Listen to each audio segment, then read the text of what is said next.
Your third task for this week is to first read chapter one or part one of Writing and Reading Connections. And while you are reading this chapter, I really challenge you to reflect on your journey with literacy. So, this includes reading and writing. I think an important part of being an educator is continuing to be a reflective practitioner, taking some time to reflect on who you are, how you learned to read and write, and where you stand today with it in order to move forward in applying it into your profession. So, I really want to provide an opportunity for you to do that in this course, to really think about where you're at with these topics before we start diving into how to apply them into um, each of your professions. So, what I would like you to do is again, first read the chapter thinking about your own experience with reading and writing, and then I just want you to take some time to reflect on that. And part of this may be talking to family members about, who you were as a reader and writer growing up. That might be kind of a nice opportunity to start there.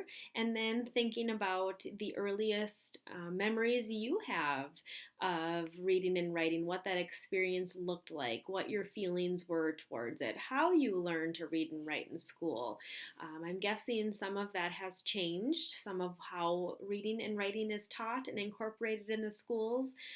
Certainly for me, how I learned is very different than how kids are learning to read and write these days. And so, again, just reflecting on who you are in order to move forward as a literacy teacher in whatever field you are majoring in. So, I also want this to kind of be a fun project that allows choice. I like to really incorporate that into my classroom as much as possible because I think when the motivation is there to complete it in a way that students are interested in, the better off they are going to reflect, the better off they're going to complete it, and the more fun they're going to have. So once you have taken some time to read, maybe jot some notes. I gave you two options here. So it says instructions.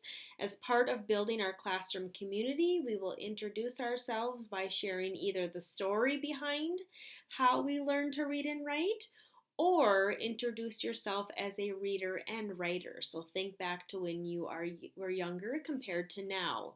Reading slash writing for enjoyment and reading slash writing as requirements are both kind of factors in who you are in your literacy journey. So the assignment is pretty open, and then I would just want you to share that in a video, and there's a lots of different ways you can do that.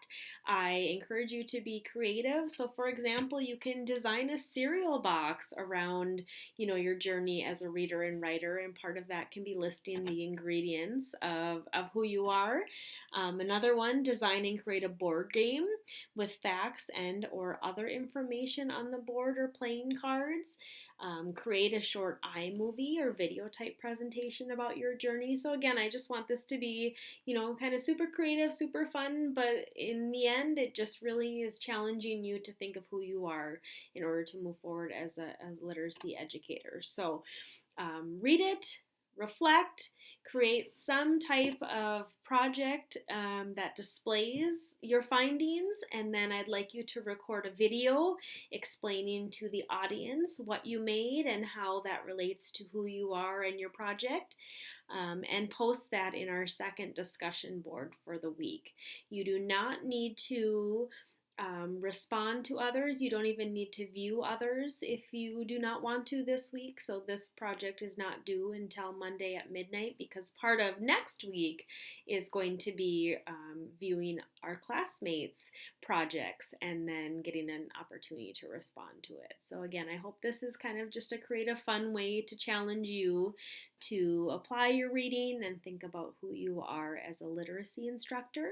If you have a different way that you would like to complete this project that is not listed as an option, feel free to message me by Friday and clear that with me.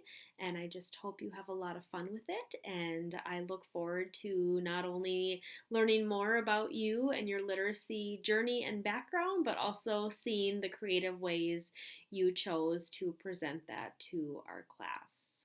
So again, if you have any questions, please feel free to email me and I will get back to you. And until then, have a lot of fun with it.